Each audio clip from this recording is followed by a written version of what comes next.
Yo, what's up? It's Stretchy Mac here. I ain't posted a video like this in a minute. So, carX is a game I play a lot. It's probably why you clicked on this video, is how to tune a car from your liking. So, y'all know they added the workshop, the livery workshop, modification workshop, and you can just download whatever livery. But some cars have their own livery, like tunes that people make for them and publish them, but they're like just stupid.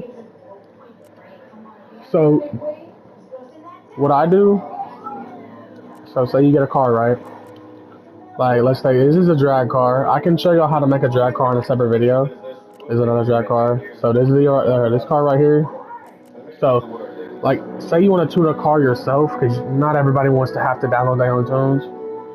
Spring leaf can, length can be whatever you want, but make sure you have like, I'd say around 120, like stiffness, because you can make a car as low as you want.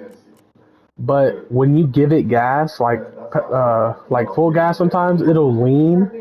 So if you're trying to have no fender glitch, it'll like go back and it'll go into the fender. So I'd say somewhere around 120, and then just like lowering it as much as you want, because you don't just because I know you might want to lower a car as much as you want and slam it, but you can just give it spring length, boost up the stiffness, and it'll be just as slam as it would be with you know like really low stiffness. So you have like a good amount of stiffness. That way your car isn't leaning into fender glitch. And pretty much that's good for whole front axis. That's pretty much good. Alignment. So normally I run like a little bit of camber in the front. Depending on how low your car is, a little bit of camber. And then I normally have my back wheels completely straight just because it looks good. And max steering angle. An Ackerman angle, so pretty much that's if your car is going to oversteer or not. So zero Ackerman angle, you're not going to oversteer at all, but you might not be able to get max angle. So normally I run somewhere around 70, if you're just a beginner.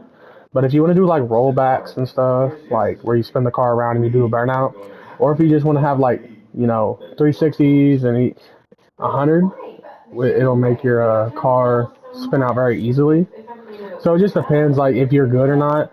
I feel if you're a noob, I would probably run like if you're really good at spinning out, I would run somewhere around like 25 or just whatever makes you comfortable.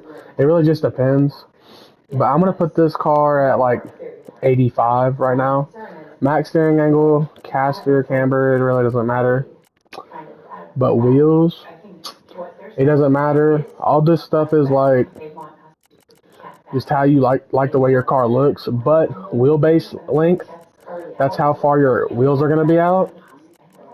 So try to at least match, you know, what your back tires are. So like if your backs are forward, make your front four. As you can see, my back wheels are smaller than my others, so it doesn't really matter. Wheel adhesion, that's pretty much how much grip you have. So 90 is for like slow drifting. 100 is for like just like pretty much anything like mid. 110's like kind of more fastest. So I normally run 110 with all my regular vehicles. Brakes doesn't really matter. If you're running like 120 or 110, I would max out the engine. And if you're running 90, when I'm running 90, sometimes I try to keep it like to from 7 to like 5, maybe somewhere in the 400s if I'm running 90. But if I'm running like 110 or 120, I'll max it out. 100, I'd stay around the 700 adhesion. What horsepower? Horsepower, like from the horsepower, 700 to 600 horsepower with 90. I would keep around 4 to what I'm saying. What I said earlier, some like 400 horsepower to maybe 600 horsepower.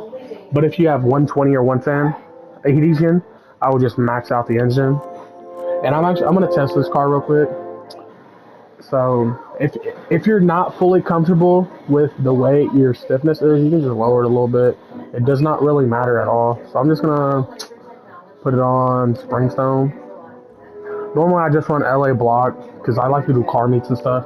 People do Chicago sideshows, and I don't understand why they do it in Pacific block. It doesn't really matter. I like LA block more. So I like using manual. It really doesn't matter. So as you can see, if you had very low stiffness, if you take off like this, your car's gonna lean back. Your car's gonna lean back, and then it's gonna cause fender glitch depending on how your wheel fitment is and how low your vehicle is. So I didn't fully tune this car, and it's got a little bit of front like wheel glitch. Like if you can notice it, it's not really that much. But like when you're spectating a player, or if you're in like a Goosey's video or something, especially, and he doesn't want any wheel fender glitch, you really want to make sure. Or if you're just doing a car meet, it just looks better and all. So this car, I think I put 110 on it. It drifts pretty well, as you can see. I never really built this car. I just built this car for this video, and yeah, that's pretty much everything I listed. That's how you tune your own car to the basics, really.